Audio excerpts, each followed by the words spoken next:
বিশ্বনবী সাল্লাল্লাহু সাল্লাম পুরো জীবনে ছিল আমলে ভরপুর। এক কথায় বলতে গেলে তার জীবনে সব কাজই কল্যাণ নিয়ামতে ভরপুর আমল।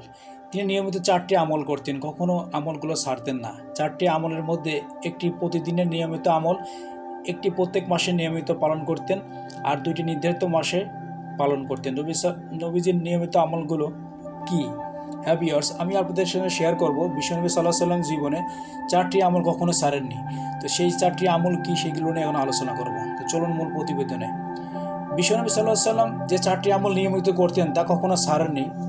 তা হলো প্রতিদিনে ফজরের আগে 2 রাকাত সুন্নত নামাজ পড়া, প্রত্যেক আরবি মাসের মধ্যবর্তী 3 দিন আয়ামে বীজে রোজা রাখা, প্রতি বছর মুহররম মাসের 10 তারিখে আশুরা রোজা রাখা, প্রত্যেক হিজরি বছরের শেষ মাস অর্থাৎ জিলহজ মাসের প্রথম থেকে 9ম দিন পর্যন্ত রোজা রাখতেন।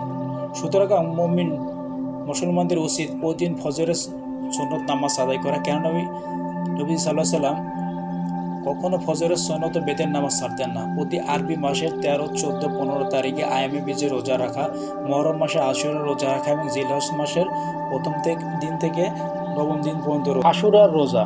মুহররম মাসের 10 দিনকে আশুরার দিন বলা হয়। এই দিনে রোজা রাখার বিশেষ তাৎপর্য রয়েছে।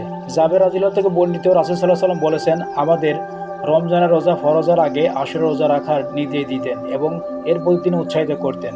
আর এই বিষয়ে তিনি নিয়মিত আমাদের খবরাখবর দিতেন।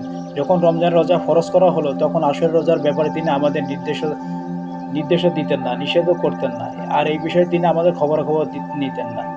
ইবনে আব্বাস রাদিয়াল্লাহু থেকে বর্ণিত, রাসূল সাল্লাল্লাহু আলাইহি ওয়াসাল্লাম আশুরা ও রমজানের রোজা সম্পর্কে যেরূপ গুরুত্ব আরোপ করতেন, অন্য কোনো রোজা সম্পর্কে রাসূল সাল্লাল্লাহু আলাইহি ওয়াসাল্লাম সেরূপ গুরুত্ব প্রদান করতে কখনো দেখিনি। আয়ামে বীজের রোজা।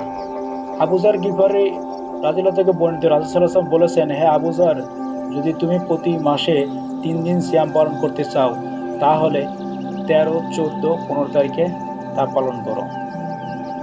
রাসূল সাল্লাল্লাহু আলাইহি ওয়াসাল্লাম মাসের এই 3 দিন নিয়মিত রোজা রাখতেন। আব্দুল্লাহ ইবনে আব্বাস বলেন, রাসূল সাল্লাল্লাহু আলাইহি ওয়াসাল্লাম বাড়িতে থাকা অবস্থায় বা সফরে থাকা অবস্থায় কখনো আয়ামে বীজের রোজা ছাড়তেন না। ফজরের আগে 2 রাকাত সুন্নত।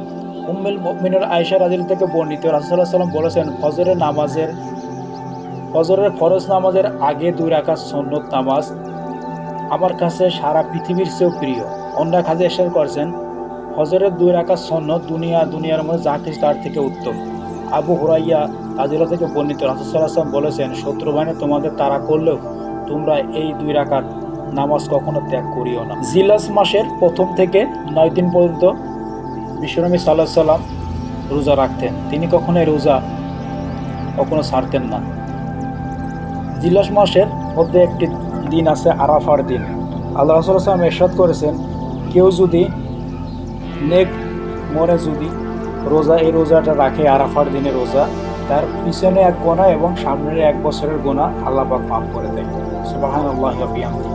তাই আমাদের সবার উচিত বিশ্বনবী সাল্লাল্লাহু আলাইহি ওয়াসাল্লামের এই 4টি আমল কখনো ত্যাগ না করা। বিশেষ করে ফজরের ফরজ নামাজের আগে 2 রাকাত সালাত আদায় করা, আশুরার দিনে রোজা রাখা এবং প্রত্যেক মাসে আয়ামে বীজে রোজা রাখা এবং জিলহজ মাসের প্রথম দিন থেকে 9ম দিন পর্যন্ত রোজা রাখা।